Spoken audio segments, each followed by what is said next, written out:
नमस्कार मित्रांनो, लग्नानंतर होईलच प्रेम या मालिकेत जीवाने आजीचा हार गहाण ठेवला, कुठे ठेवला, कोणाकडे ठेवला ते सत्य समोर कसं आलं आणि काव्याचं आणि पार्थचं एवढं रुडली वागणं याचं रहस्य आता आपण जाणून घेणार आहोत। तर मित्रांनो, व्हिडिओ शेवटपर्यंत नक्की पहा। मित्रांनो, आता इथे रम्या आणि वसुआत्याला सगळं काही समजलेलं आहे। वसुआत्याने सोनाराकडे जाऊन सगळी काही जीवाची पोलखोल आता जाणून घेतलेली आहे। जीवाने दागिने कुठे गहाण ठेवले, कशासाठी ठेवले, आता हे सगळं काही तिच्या हाती लागलेलं आहे आणि ती आता रम्याला गुप्त पद्धतीने सांगत आहे। कारण त्यांचा डावच हा आहे ना की देशमुखांना कसं वेगळं करता येईल, कुणाबद्दल काय सांगायचं, कुणाची पोलखोल करायची, कुणाच्या आयुष्यात डवळडवळ करायची, हे त्यांचं कामच आहे। परंतु इकडे आता काव्या आणि नंदिनी खूप टेन्शनमध्ये आहेत। म्हणजे टेन्शनमध्ये नाही म्हणता येणार, कारण काव्याकडून नंदिनीची मेहंदी पुसली गेलेली आहे आणि ती बिचारी खूप अस्वस्थ झालेली आहे। नंदिनीला सांगत आहे, ताई सॉरी, माझ्यामुळे तुझी मेहंदी पुसली।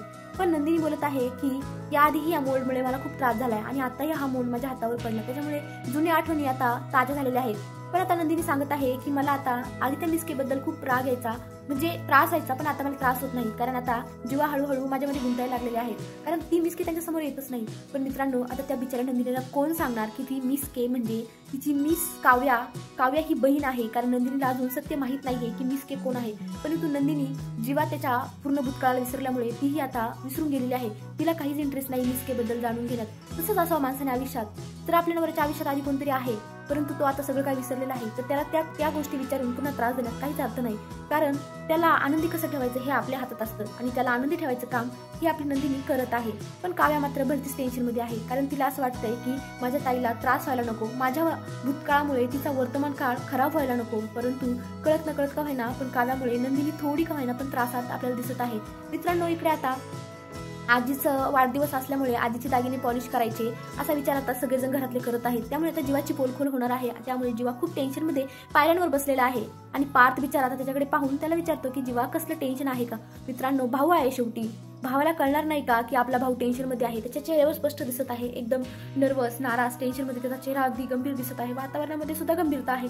त्यामुळे पार्थ त्याला विचारतो, पण जीवा त्याला काही सांगेल असं तरी मला वाटत नाही। तो विचारही करतो सांगायचा, परंतु तो सांगत तर त्याला मात्र काहीच नाही।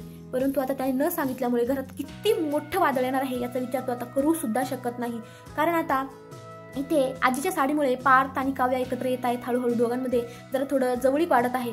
परंतु इकडे आता विक्रम काकांना सगळं काही कळलेलं आहे। आता विक्रम काकांना कसं कळलं, कुठून कळलं, कुणी सांगितलं हे तुम्हाला कळत असेल। आपली रम्या आणि वसुआत्या कशासाठी आहे त्यांनी नक्कीच त्याला सांगितलं असेल की तुझ्या लाडक्या लेकाने आजीचा हार गहाण ठेवलाय, विकलाय।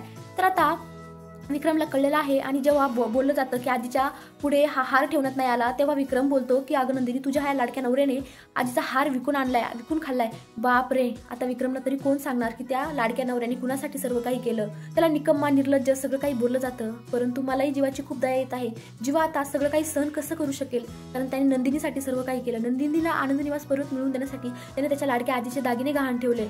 पण मित्रांनो, आता जीवा स्वतःला कसं सावरणार की नंदिनी त्याची बाजू घेणार? तुम्हाला काय वाटतं? कमेंटमध्ये नक्की सांगा। धन्यवाद।